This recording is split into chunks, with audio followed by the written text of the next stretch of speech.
The rank who was accused of abusing the land, were there any adverse reports reported to your ministry with respect to that officer? No. In fact, nothing was ever told to my ministry, nothing was ever reported in the ministry or to me over the period of time before it became public information.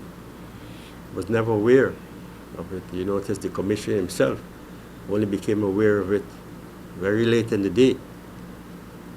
Well, I suppose the commissioner didn't want to give me half-baked information.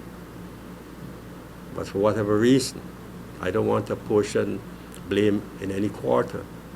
But I'm being very honest and sincere when I'm saying that I was never aware about this incident and what is alleged to have transpired at the Temeri police station until the news did break.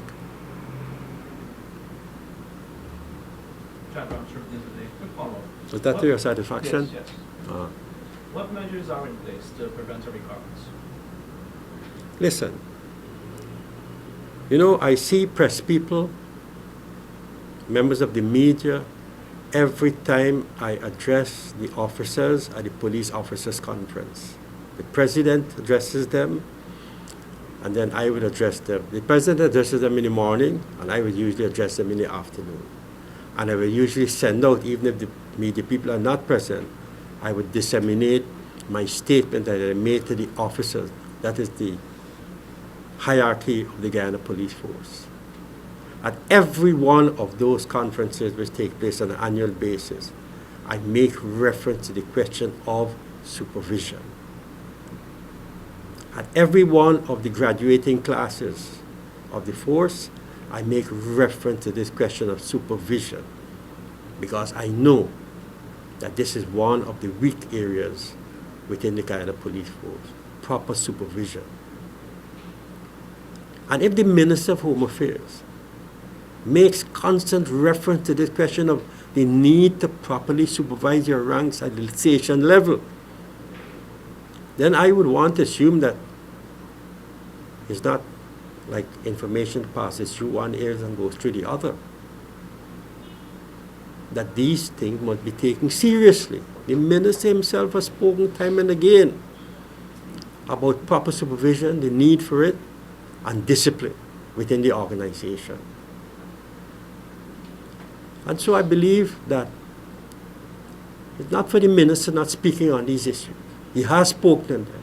If there are persons, and these things are not only said at the officers' conferences, they are published in the newspapers. It comes over on the TV. They appear on the blog sites. They appear on Demerara Waves, iNews, all over the place.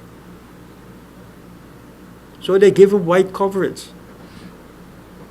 And I would want to assume that ranks read these things.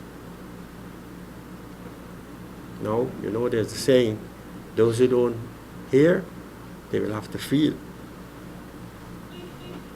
It's simple as that. So it's a combination of factors.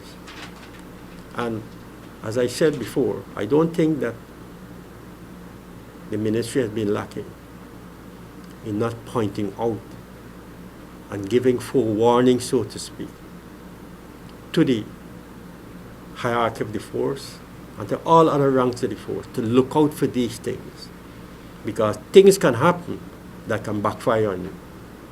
So the question, Mr. Ramsrup, about avoiding a repetition, we will have to continue, at least at the policy level, saying these things over and over and over again, like a mantra. But you know, there will be people who will not give a swat about things coming out from the politicians' mouth. But I believe it will be to their detriment when they do that, or if they were to do that, because it will come back to haunt them. No, the reason I'm asking the question is because we've seen this happening in the past. Rank is found guilty of misconduct. What happens? He's transferred to another station. No, not always, no. I said one time many moons ago, in the same portfolio, that I've seen several charges being laid against ranks within the force up to a certain level, that is those that do not fall within the purview of the Police Service Commission. I've seen internal charges being laid against ranks in the force for acts that are inimical to the interests of the Guyana Police Force and bring the force into disrepute. So not all these things are to do with transfers. It doesn't mean to say because you transfer that you can't be charged. It doesn't follow ipso facto that because a rank is transferred from station A to station B, that he cannot be charged if the action so merits. So I would want to say that, I support the statement made yesterday, I think, by the Guyana Police Force, that there seemed to be a rush to judgment. This thing has turned out to be a little more complicated than it appears on the surface. So I don't think we need to, and I'm not implying that anybody here is doing that, but I'm just saying that we need not rush to judgment on these things. Let the investigation be concluded, the medical reports be submitted, and let us wait until we have all the facts at our disposal, not some facts and hearsay. Let's have all the facts at our disposal so that a dispassionate analysis could be made on the truth. I know there's some sensationalism around this thing, and the media, or I should say, let me qualify that, some sections of the media do prey on sensationalizing the issue. We cannot, at this level, find ourselves into that situation by engaging in sensationalism, because we will contribute to the situation probably running out of control. People expect the government to act responsibly and to bring the facts forward so that every single person could draw their conclusion based on the facts. Minister, why you said it is turning out to be a little more complicated? Because from what has been said so far by the Minister of Health, by the Guyana Police Force, by the doctors, by the person himself, if you were to look at all that has been said dispassionately, and I'm not so sure how many media people could do that because they have a job to do.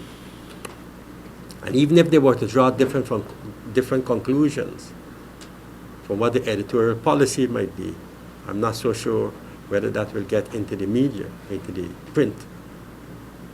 So all that I'm saying is that when you look at all these statements that are being made and who they're being made by, it has turned out to me to be a little more complex and not straightforward. It's not a black and white situation. There are a lot of gray spots in between. We have to keep our eye on those gray spots to understand the enormity of the complexity of the problem. That is my humble opinion.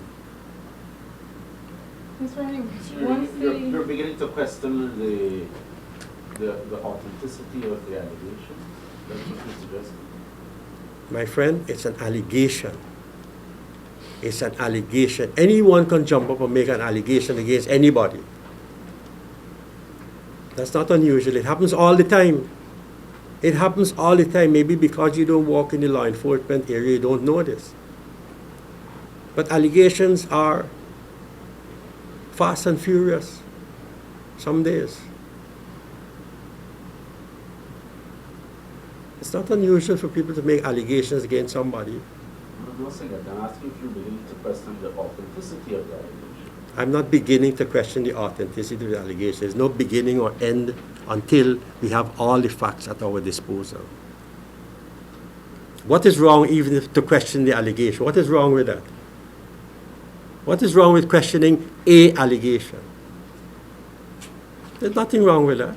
I'm not saying anything's wrong with it, because you're talking about gray areas and persons. I'm trying to figure out from you a little more detail if you're beginning to question whether the allegation is factual or not. I would not go down that road. That's a play of words that you're working with there. I am saying that we are to await all the facts that will be based on reports that will come out officially. If we want to debunk that, well, that is another matter. But I'm all for the reports to be made public so that people could draw their own conclusions. I think that's a fair conclusion. Ms. Rohee, when the reports are made public, and if the allegation is proven true, Pardon, I didn't get you. when the reports are made public, and if the allegations are proven true, what level of disciplinary measures are going to be taken, given the level of public confidence in the police force right now? Well, there's an element that we have to take into consideration, which is the DPP's views on the matter. The Director of Public Prosecution views on the matter will be a very critical one, and based on what she recommends, I think that is where everybody will have to follow, and the chips fall wherever they ought to be. Yeah, any other? If not, thank you all very much. Thank you very much. Within a week's